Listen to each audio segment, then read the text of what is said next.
హైదరాబాద్ కూకట్పల్లిలో ఘోర రోడ్డు ప్రమాదం. వేగంగా వచ్చి ఢీకొట్టి పారిపోయిన బొలెరో వాహనం, గాల్లోకి ఎగిరిపడ్డ మహిళ.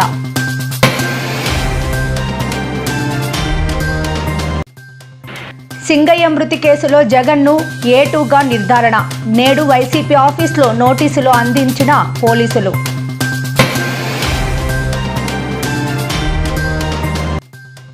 చంద్రబాబుతో చర్చలు జరపాలనుకోవడం అవివేకం. సీఎం రేవంత్ రెడ్డిపై మండిపడ్డ బీఆర్ఎస్ మాజీ మంత్రి జగదీష్ రెడ్డి.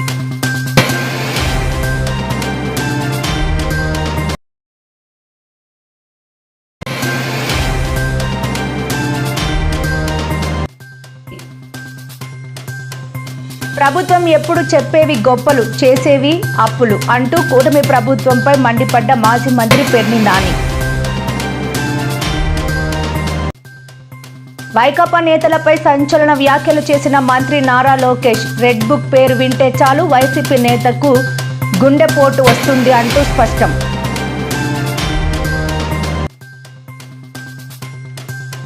పవన్ పై కించపరిచే పోస్టులు పెట్టిన 3 వ్యక్తులను అరెస్ట్ చేసిన పిఠాపురం పోలీసులు.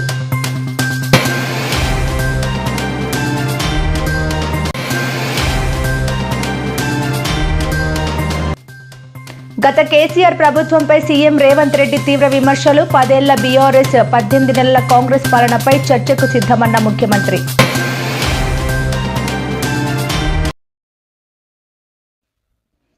కుటుంబంతో కలిసి గుడికి వెళ్లి వస్తుండగా కారు మొరాయించడంతో కిందకు దిగి సాయం కోసం చూస్తున్న మహిళను ఓ బొలెరో వేగంగా వచ్చి ఢీకొట్టింది. దీంతో గాల్లోకి ఎగిరిపడ్డ బాధితురాలు అక్కడికక్కడే మరణించింది. హైదరాబాద్లోని కూకట్పల్లిలో జరిగిన ఈ ప్రమాదానికి సంబంధించిన వీడియో తాజాగా వెలుగులోకి వచ్చింది. ఈ ఘటన జరిగిన తీరును గమనించిన పోలీసులు అనుకోకుండా జరిగిన ప్రమాదమా లేక ఉద్దేశపూర్వకంగా చేసిన హత్య అనే సందేహాలు వ్యక్తం చేస్తున్నారు. మాదం జరిగిన వెంటనే బొలెరో వాహనం ఆగకుండా అక్కడి నుంచి వేగంగా వెళ్లిపోయింది.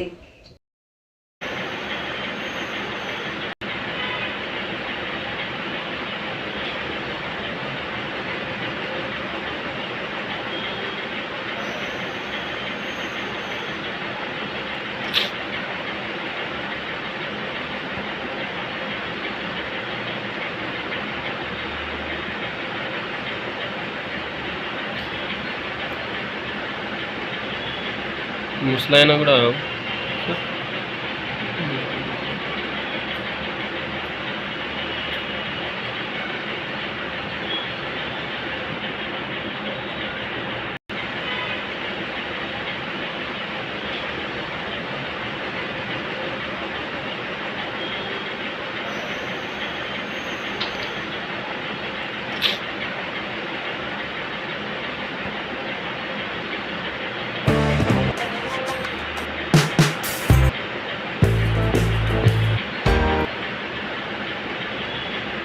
ముసలాయన కూడా జగన్ పల్నాడు రెంటపాళ్ల పర్యటన సందర్భంగా జగన్ వాహనం కింద పడి సింగయ్య మృతి చెందినట్టు వీడియోలు వైరల్ అవుతున్నాయి. ఈ వీడియోల ఆధారంగానే పోలీసులు ఈ కేసులో సెక్షన్లు మార్చి జగన్ ను కూడా నిందితుడిగా చేర్చారు. ఈ కేసులో జగన్ ను A2గా పేర్కొన్న పోలీసులు తాజాగా ఆయనకు నోటీసులు జారీ చేశారు. ఈ మేరకు పోలీసులు నోటీసులతో తాడేపల్లిలోని వైసీపీ ప్రధాన కార్యాలయానికి వెళ్లారు. అక్కడ వైసీపీ కార్యాలయ సెక్రటరీ లేల్లా అప్పిరెడ్డికి నోటీసులు అందించారు. అంతేకాదు సింగయ్య మృతికి కారణమైనదిగా భావిస్తున్న ఫార్చునర్ AP 40DH2349 వాహనాన్ని స్వాధీనం చేసుకున్నారు.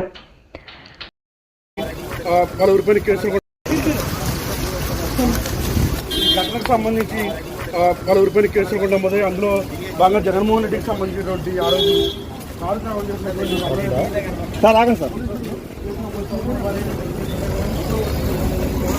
స్వార్థమే పుడమిపై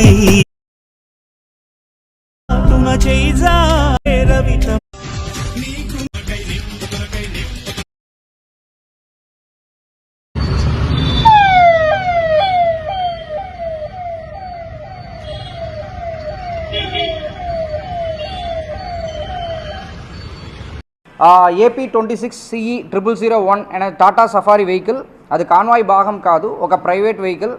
దాంట్లో తగిలి కిందకి పడిపోయారు. దానిపైన ఆ వెహికల్ షోల్డర్లో ఎక్కడం జరిగింది.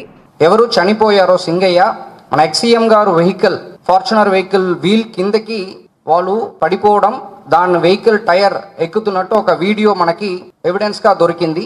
దాని మేరకు దానిలో ఉన్న డ్రైవర్, తర్వాత ఎక్సీఎం గారు, తర్వాత నాగేశ్వర్ రెడ్డి, సుబ్బారెడ్డి గారు, పెర్నాని అండ్ విడుదల రజన్ గారు అందరినీ కూడా అక్యూజ్డ్ కాలంలో యాడ్ చేయడం జరిగింది.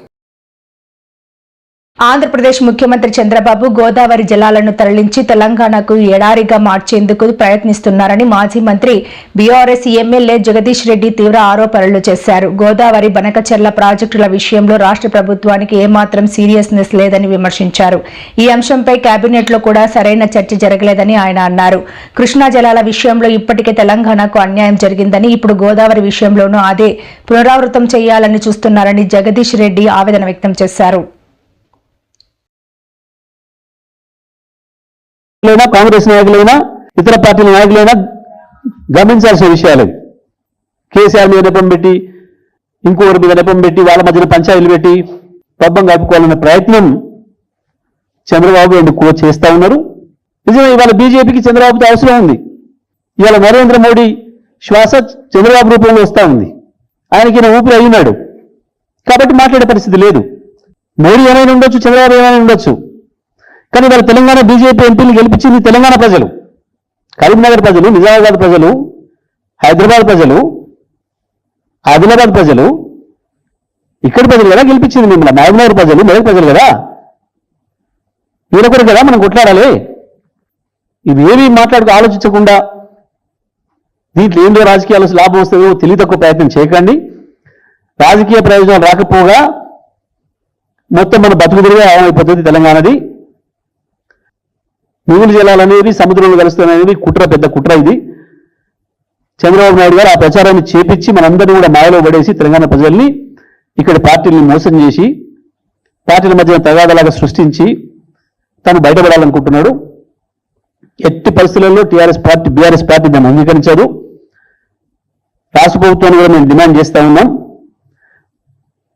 వెంటనే అపెక్స్ కౌన్సిల్కి మీటింగ్ పెట్టమని డిమాండ్ చేయాల్సిన బాధ్యత ముఖ్యమంత్రి పైన ఉంది. పిలవాల్సింది అపెక్స్ కౌన్సిల్ని తప్ప చంద్రబాబు నాయుడు కాదు. చంద్రబాబు నాయుడు చర్చలు పిలిచడం అంటే చంద్రబాబు నాయుడుకు దాసోహం అనటమే. మీరు తప్పకుండా తెలంగాణ ప్రజలు మిమ్మల్ని అనుమానించాల్సి వస్తుంది. మోడీ, చంద్రబాబు, రేవంత్ రెడ్డి నెక్సెస్ను ఆలోచించాల్సి వస్తుంది. కాబట్టి ఏమాత్రం మీకు తెలంగాణ ప్రజల పట్ల సోయిందా? ఇవాళ రాష్ట్రంలో ఏర్పడ్డం కాబట్టి ఆనాడు పూతిరెడ్డిపాడు మీద కొట్లాడినా, పులిచింతల మీద కొట్లాడినా, ఇంకో దాని మీద కొట్లాడినా తెలంగాణ ప్రజలుగా, ఉద్యమకారులుగా మేము కొట్లాడినాం. ఎందుకంటే ప్రభుత్వం వాళ్ళ చేతిలో ఉంది కాబట్టి. కానీ ఇవాళ మనం ప్రభుత్వంగా ఉన్నాం. కేసీఆర్ రాష్ట్రాన్ని సాధించి పెట్టిన తర్వాత ప్రభుత్వంగా ఉన్నాం. ప్రభుత్వంగానే కొట్లాడే అవకాశం మనకు వచ్చింది. మనం కొట్లాడాల్సింది ఆంధ్రప్రదేశ్ పైన తెలంగాణ ప్రభుత్వంగా తప్ప పార్టీలుగా కాదు ఇక్కడ ఒకరికొకరు. కాబట్టి వెంటనే అపెక్స్ కౌన్సిల్ మీటింగ్ డిమాండ్ చేస్తూ రాష్ట్ర ప్రభుత్వం అక్కడ మన అభ్యంతరాలు వ్యక్తం చేయాలి. ఒకవేళ చంద్రబాబు నాయుడు ఆయనకున్న పరపతిని ఉపయోగించి మోడీని లొంగ తీసుకొని మనం నెగ్లెక్ట్ చేసి ఏదైనా ప్రయత్నం చేసినా రేపు సుప్రీంకోర్టు పోవాలంటే కూడా మొట్టమొదటిగా అపెక్స్ కౌన్సిల్ సమావేశంలో మనం వ్యతిరేకించినట్టుగా ఉండాలి, రికార్డు కావాలి. ఇది చాలా ముఖ్యమైనది. న్యాయపరమైన పోరాటానికి కూడా మనం వేదిక ఏర్పాటు చేసుకోవాలి. కాబట్టి దానికి కావాల్సిన స్టెప్స్ కూడా ఇప్పుడే తీసుకోవాలి. కాబట్టి రాష్ట్ర ప్రభుత్వం ఆ పద్ధతిలో ఆలోచన చేయాల్సిన అవసరం ఉంది. కాబట్టి వెంటనే మేము డిమాండ్ చేస్తా ఉన్నాం రాష్ట్ర ప్రభుత్వాన్ని, ముఖ్యమంత్రిని సరైన పద్ధతిలో. రాష్ట్రంలో టీడీపీ కూటమి ఏడాది పాలనంతా దోపిడీ అబద్ధాలమయమని, ప్రజలకు మిగిలించింది వంచన, మోసం మాత్రమే అని పేర్ని నాని ధ్వజమెత్తారు. ప్రభుత్వం ఎప్పుడు చెప్పేవి గొప్పలు కాగా చేసేది అప్పులు మాత్రమే అని, అదే పనిగా ఈవెంట్ల నిర్వహణ, ఆర్భాటంగా ప్రచారం తప్ప ఈ ప్రభుత్వం ఈ ఏడాదిలో వరగబెట్టిందేమీ లేదని స్పష్టం చేశారు. ఏడాది కాలంగా ప్రజలకు ఏం మంచి చేశారో వివరిస్తారనుకుంటే ఎన్నికలకు ముందు చెప్పిన అబద్ధాలనే మళ్లీ చెప్పుకొచ్చారు. చంద్రబాబు, లోకేష్, పవన్ కళ్యాణ్ ముగ్గురు కలిసి ఆత్మస్థుతి, పరనిందతో పాటు పరస్పర డబ్బాతో గడిపేశారు. ఆయనకి హీరోకి కళ్ళు కనపడు, ఏది కనపడినా ఏమో సార్ నాకు కనపడదు అంటాడు. అట్టా పవన్ కళ్యాణ్ గారు ఏదైనా సరే ఏమో సార్ నాకు కనపడదు, అంతా జగన్మోహన్ రెడ్డి కనపడుతున్నాడంటే మీటింగ్ చెప్తాడు ఆయన. ఇలా ముగ్గురు కలిసి ఏంటయ్యా అంటే సొంత డబ్బా, జగన్మోహన్ రెడ్డి గారిని బూతులు తిడతాం. జగన్ గారి వ్యక్తిత్వ హననం వీళ్ళ సొంత డబ్బా. ఈ డబ్బా కొట్టుడికి మొత్తం ఎంత ఖర్చు అయిందా అంటే కోట్ల రూపాయలు ఖర్చు పెట్టారు. వాళ్ళు ఈ మీటింగ్కి వచ్చినటువంటి ఈ 100 మందో వీళ్ళ స్నాక్స్కే లక్షల్లో ఖర్చు అయిపోయిందని చెప్తున్నారు సచివాలయ ఉద్యోగులు. నిన్న సచివాలయానికి వెళ్తే ఇక దాంట్లో మొదలుపెట్టి వీళ్ళు ఏం చెప్తారంటే, ఇది మాట్లాడినటువంటి నారా చంద్రబాబు నాయుడు గారు, నారా లోకేష్ నాయుడు గారికి నేను ఛాలెంజ్ చేస్తున్నాను. మీరు ఇటువంటి తప్పుడు రాతలు రాసి తప్పుడు మాటలు మీ మీటింగ్లో మాట్లాడి మీకు ఎదురు కూర్చున్నాడు ఎవడు కూడా ఒక్కడు కూడా ఎదురు ప్రశ్న మిమ్మల్ని వేయని వారిని కూర్చోబెట్టుకుని ఈ ఊకదంపుడు ఉపన్యాసం చెప్పి ఇట్లాంటి తప్పుడు రాతలు రాసే కంటే మేము మిమ్మల్ని ఛాలెంజ్ చేస్తున్నా. 2014-19 లేదా 2019-24 లేదా 2024-2025 ఈ సంవత్సరానికి గాను డెట్ సస్టైనబిలిటీ ఏంటి, ఎవడి ప్రతాపం ఏంటి, ఎవడి స్థితిగతులేంటి, మా పరిస్థితి ఏంటి, లేదా మీ డొల్లతనమా, లేదా మాది డొల్లతనమా, మీది గొప్పతనమా ఛాలెంజ్ చేస్తున్నాం. చంద్రబాబు నాయుడు గారు వస్తారా, లోకేష్ నాయుడు గారు వస్తారా? నెట్ బారోయింగ్ సీలింగ్ అంటే రిడక్షన్ ఫ్రమ్ ఎన్బిసి అనే ఒక సర్దుబాటు. ఈ సర్దుబాటు మూలంగా మీరు చేసినటువంటి పాపాల్లో ఉన్నటువంటి 17,000 కోట్ల రూపాయల్ని పరిమితికి మించి చేసిన అప్పుని 2022-23లో సర్దుబాటు చేయటం వల్ల అప్పు తీసుకునేటువంటి ఈ పరిపాలనలోని డొల్లతనం మీరు అద్దు అదుపు లేకుండా చేస్తున్నటువంటి అవినీతి. బాండ్ చంద్రబాబు రాసిచ్చినటువంటి బాబు షూరిటీ భవిష్యత్తు గ్యారంటీ, ఇద్దరు ఫోటోలు, కుడిపక్క ఒక ఆయన ఫోటో, ఎడం పక్క ఒక ఆయన ఫోటో. వీళ్ళు ప్రతి పథకానికి ఆ ఇంటి ఆ పేరు, తండ్రి పేరు, వయస్సు, చిరునామా, బూత్ నెంబరు, జిల్లా, వాళ్ళకి సంవత్సరానికి ఏ పథకానికి వాళ్ళ అర్హత, వాళ్ళ ఇంట్లో ఏ పథకానికి వాళ్ళకి అర్హత ఉంది, సంవత్సరానికి ఎంత వస్తుంది, అన్ని పథకాలు కలిపి 5 ఏళ్లకి ఎంత వస్తుంది.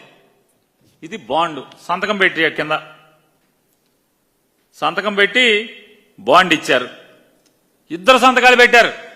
పవన్ కళ్యాణ్ గారు మీరు కూడా పెట్టారు సంతకం. ఇద్దరు సంతకాలు ఉన్నాయి. ఫోటోలే కాదు సంతకాలు కూడా మీ ఇద్దరే ఉన్నాయి. సంవత్సరంలో 3 బండలు ఇస్తా అన్నారు, ఒక బండే ఇచ్చారు కదా, మోసం చేశారా లేదా? ఏంటి సినిమా డైలాగులు ఇంతంత ఎట్టా ఉంటుందంటే, మా గురువింద కిందకైతే అడుగునే కొద్దిగా ఉంటుంది, దీన్ని మామూలుగా మొత్తం అంతా నిలిపి ఉంటుంది. శంకర్ మీ తప్పుడు మాటలు అధికారంలోకి వచ్చి సంవత్సరం అయిన తర్వాత మీరు ముగ్గురు 3 హెలికాప్టర్లు 3 విమానాలు వేసి తిరగటం తప్పితే ఈ రాష్ట్రానికి కానీ ఈ రాష్ట్ర ప్రజలకు కానీ కార్యకర్తలకు కానీ ఒరిగి పడిందేమో లేదని కడుపు మండినట్టు ఉంది. కడుపు మండి జగన్ గారు ఊరేగింపు వచ్చాడు. ఆ కుర్రాడు ఫ్లెక్సీ మీద రాసుకుని సినిమా డైలాగ్ రాస్తే అది జగన్మోహన్ రెడ్డి గారికి ఆపాదించి సినిమా డైలాగులు ఇక్కడ మాట్లాడితే, మరి 2014 నుంచి 2019 నుంచి 24 దాకా మనం మాట్లాడిన బూతులేంటి?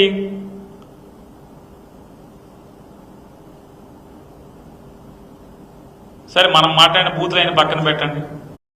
17న నిర్వహించ తలపెట్టిన రైలు రోకో నిరసన కార్యక్రమానికి మద్దతు ఇవ్వాలని వామపక్ష పార్టీలను కల్వకుంట్ల కవిత కోరారు. ఈ మేరకు వినతి పత్రాలను అందజేసి మద్దతు కోరారు.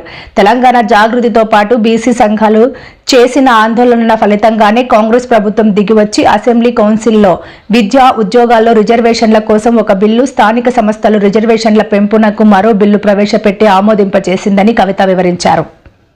హోంమంత్రి అనిత రాష్ట్ర కలెక్టరేట్ కార్యాలయంలో తెలంగాణ తల్లి విగ్రహం పెట్టాలని చెప్పేసి కూడా ప్రభుత్వం నిర్ణయం తీసుకుంది. ఆ నిర్ణయాన్ని ఎట్లా చూడాలి? అది తెలంగాణ తల్లి కాదు, కాంగ్రెస్ తల్లి అని మేము తెలంగాణ జాగృతి నుంచి ముందు నుండి చెప్తూ వస్తూ ఉన్నాం. ఆ కాంగ్రెస్ తల్లి బొమ్మలు వాళ్ళు ఎన్ని పెట్టుకున్నా మళ్ళీ తప్పకుండా అధికారంలోకి మేము వస్తాం. వచ్చిన తర్వాత జాగ్రత్తగా అవన్నీ తీసి గాంధీ భవన్కి పంపించడం జరుగుతుంది. ఎవరు కూడా ప్రజలు దాన్ని యాక్సెప్ట్ చేయడం లేదు. ఉద్యమ కాలంలో పెట్టుకున్నటువంటి ప్రతీకలను, ఉద్యమ ప్రతీకలను కాదని పక్కకు దోసి కొత్త వాటిని తెలంగాణ ఉద్యమానికి, తెలంగాణ సమాజానికి ప్రతీకగా మార్చాలని ప్రభుత్వం చేస్తున్నటువంటి కుట్రను తెలంగాణ ప్రజలు సునాయాసంగా అర్థం చేసుకుంటారు. కాబట్టే పెద్దగా ఎక్కడ రెస్పాన్స్ లేదు.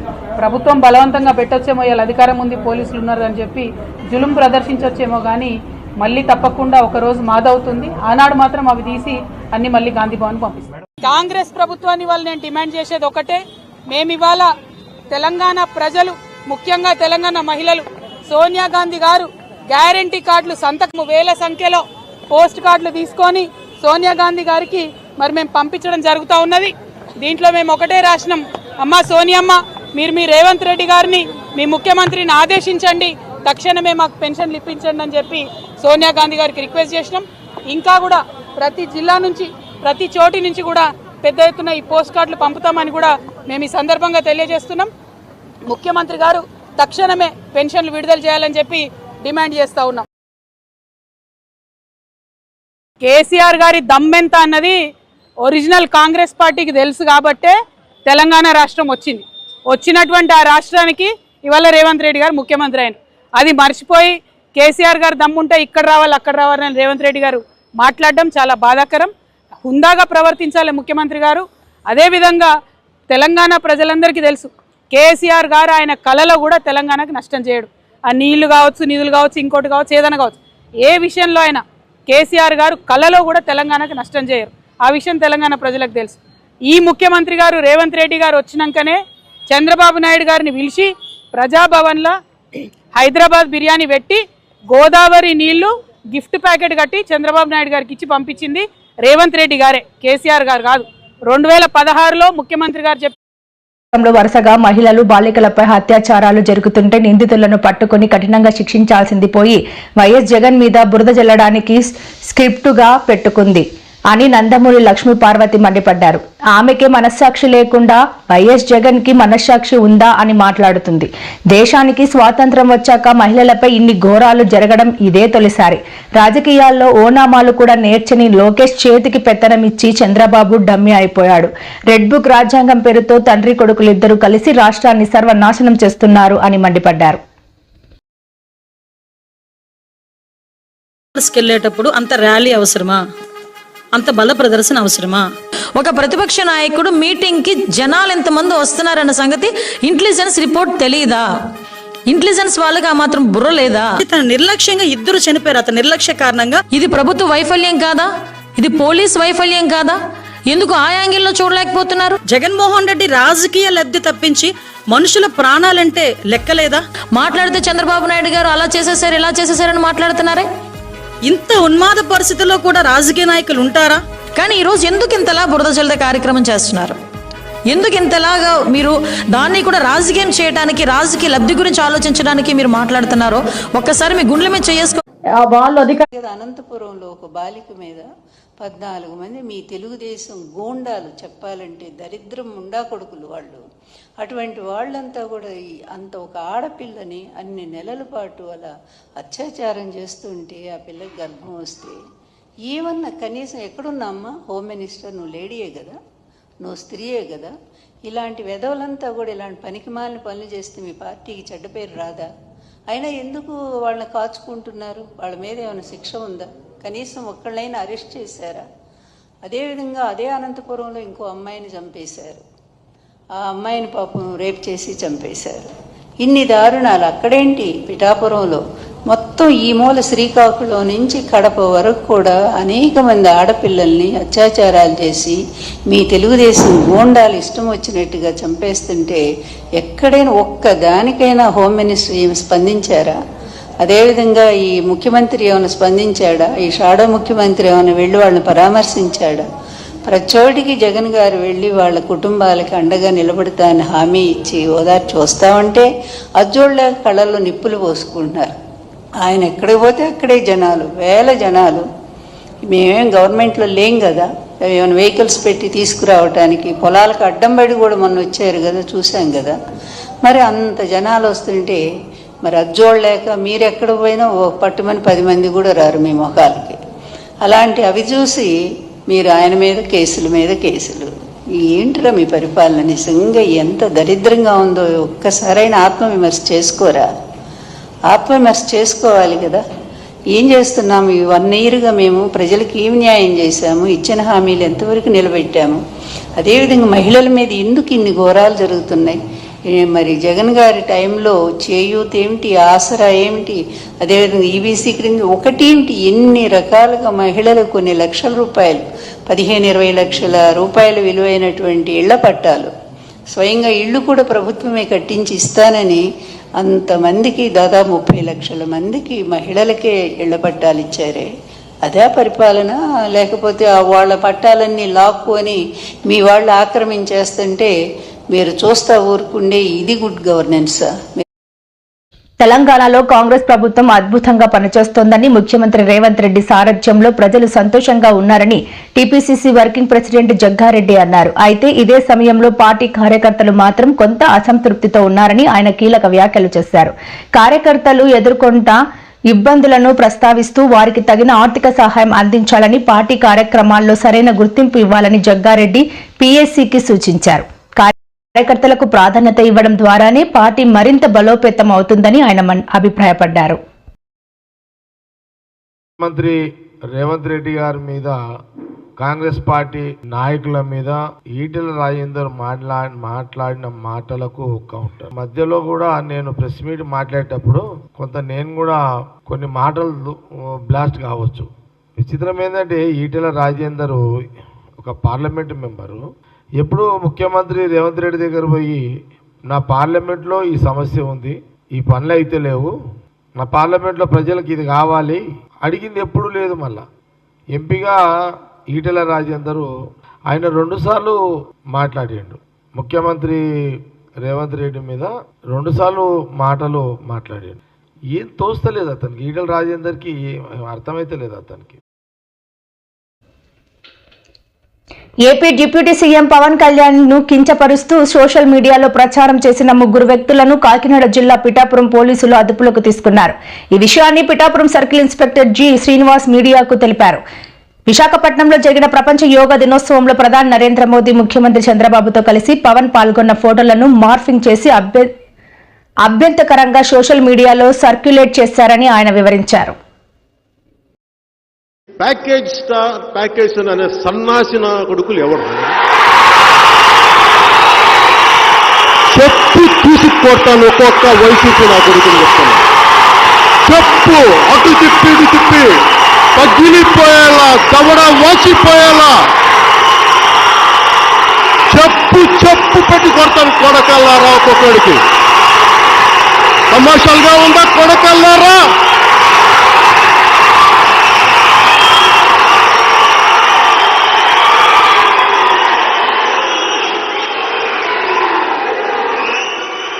ఇంకొకసారి ప్యాకేజీ గీకేజ్ అంటే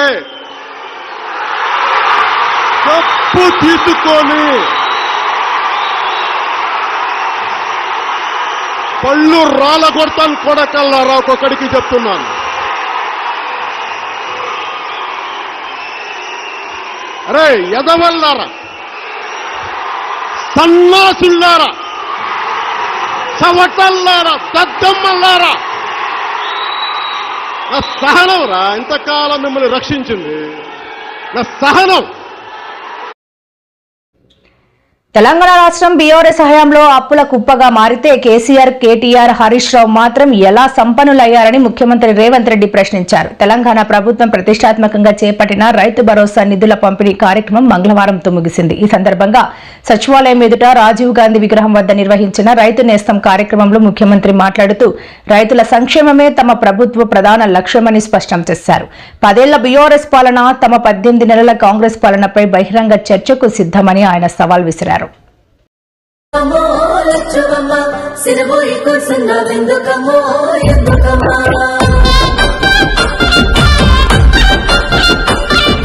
వచ్చింది వచ్చింది రైతు భరోసా వచ్చింది, మన తెలంగాణ పల్లె సంబురాలతో మురిసింది.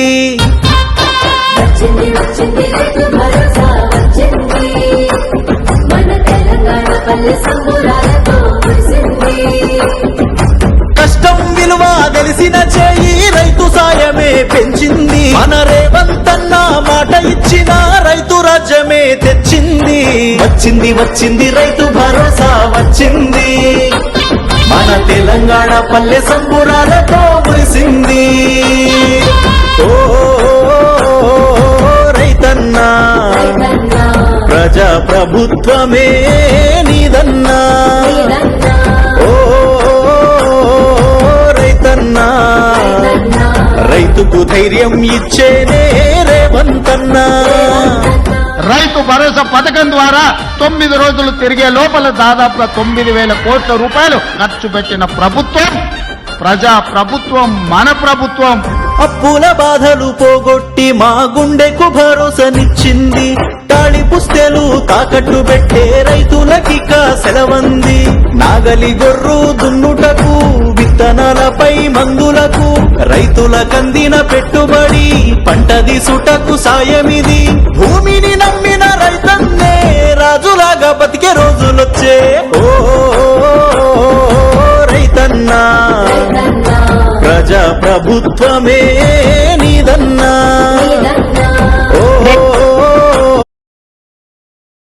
రెడ్ బుక్ పేరు వింటే వైకాపా నేతలకు గుండెపోటు వస్తోందని మంత్రి లోకేష్ ఎద్దేవా చేశారు. కృష్ణా జిల్లా మచిలీపట్నం విచ్చేసిన లోకేష్ కు మంత్రులు తెదేపా శ్రేణులు ఘన స్వాగతం పలికారు. పిల్లలను చదివించేందుకు ఏ తల్లి ఇబ్బంది పడకూడదనే తల్లికి వందనం అమలు చేశామని లోకేష్ తెలిపారు. త్వరలో పాఠశాలల్లో పేరెంట్స్ టీచర్స్ మీటింగ్ పెడతామన్నారు. బ్రాహ్మిణి సహకారం లేకపోతే తాను ఏం చెయ్యలేనని అన్నారు. తన తల్లి త్యాగం చేయకపోతే చంద్రబాబు రాష్ట్రానికి సేవ చెయ్యలేరని అన్నారు. మహిళలకు గౌరవం పెరిగేలా ఈ ప్రభుత్వం చర్యలు చేపడుతోందని లోకేష్ స్పష్టం చేశారు.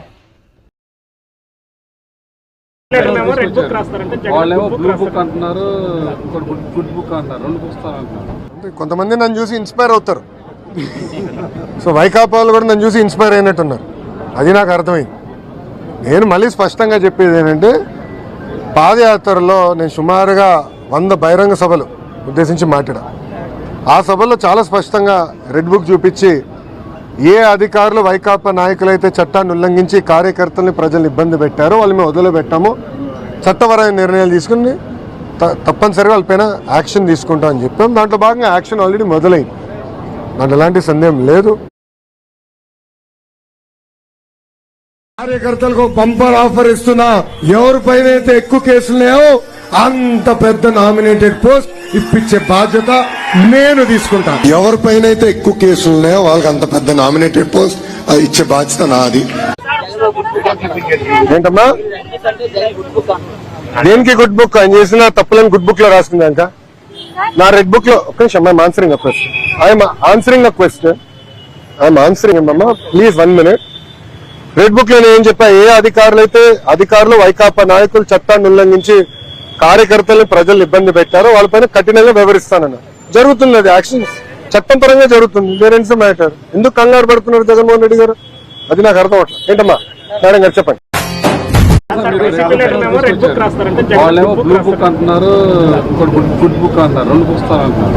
కొంతమంది నన్ను చూసి ఇన్స్పైర్ అవుతారు.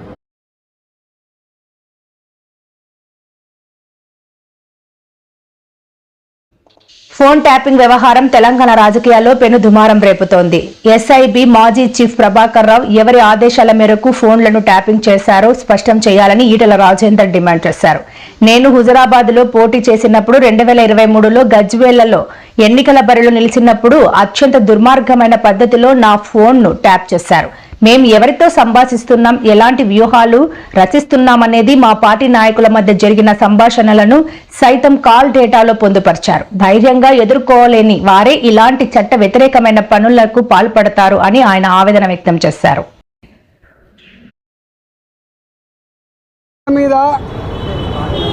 టెర్రరిస్టుల మీద, ప్రజల ప్రాణాలను హరించేటువంటి దుర్మార్గుల మీద ఏ నిఘా అయితే ఇంటెలిజెన్స్ వ్యవస్థ పెట్టాలో వాళ్ళ మీద కాకుండా ప్రతిపక్ష పార్టీల నాయకుల మీద, నాయకుల కుటుంబ సభ్యుల మీద, నాయకుల పిఎస్లు, పిఏలు, పిఆర్ఓల మీద, చివరికి నాయకుల గన్మెన్ల మీద కూడా నిఘా పెట్టడమే కాకుండా, ఫోన్ ట్యాపింగ్ చేయడమే కాకుండా, నాలాంటి వాడు ఏ క్షణంలో ఎక్కడ ఉన్నాడు, ఎవరితో మాట్లాడుతున్నాడు, ఏం చేస్తున్నాడు, ఇట్లాంటి నిఘా ఇవాళ కొత్తగా పెట్టలే.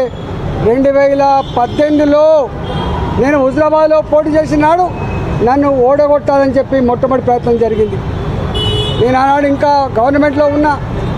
2021లో హుజరాబాద్ బై ఎలక్షన్స్ వస్తే 6 నెలల కాలం పాటు అక్కడ ఎన్నికల ప్రచారం జరిగితే పొద్దున్న సాయంత్రం నేను ఏ కార్యకర్తతో మాట్లాడుతున్నా, ఏ ప్రజలతో మాట్లాడుతున్నా, ఏం మాట్లాడుతున్నా ఇవన్నీ కూడా ట్యాప్ చేసి రాత్రి కల్లా వాళ్ళ ఇళ్ళలో పోయి, బిడ్డ నువ్వు ఈటల ఆయనతో మాట్లాడినావు, ఇది మాట్లాడినావు, నువ్వు ఆయనకు కనుక సపోర్ట్ చేస్తే ఇగో నీకు నష్టం ఇది జరుగుతుంది, లేకపోతే నీకు ఇగో ప్రలోభ పెడతా అని చెప్పి డబ్బుల ఆశ చూపి, పదవుల ఆశ చూపి, అధికారంతో బెదిరించి ఇవాళ ఓడగొట్టేటువంటి దుర్మార్గమైన ప్రయత్నం చేసినట్టుగా ఇవాళ వందల ఎవిడెన్సెస్ ఇవాళ ఇక్కడ చూపించడం జరిగింది.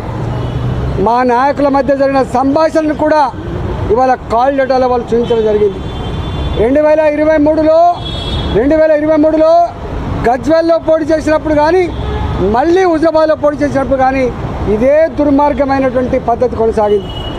మేము మునుగోడులో బై ఎలక్షన్స్ వచ్చినాడు ప్రతి క్షణం మేము ఎక్కడ పడుకున్నాం, ఎక్కడ తింటున్నాం, ఎవరితో మాట్లాడుతున్నాం, ఏం చెప్తున్నాం, ఇవన్నీ కూడా అంటే కేవలం దమ్ము లేనివాడు, ధైర్యం లేనివాడు, డైరెక్ట్గా యుద్ధం చేసేటువంటి సత్తా లేనివాడు ఇట్లాంటి దుర్మార్గాలు కొనిగడతాడు. ఇవాళ నేను ఒకటే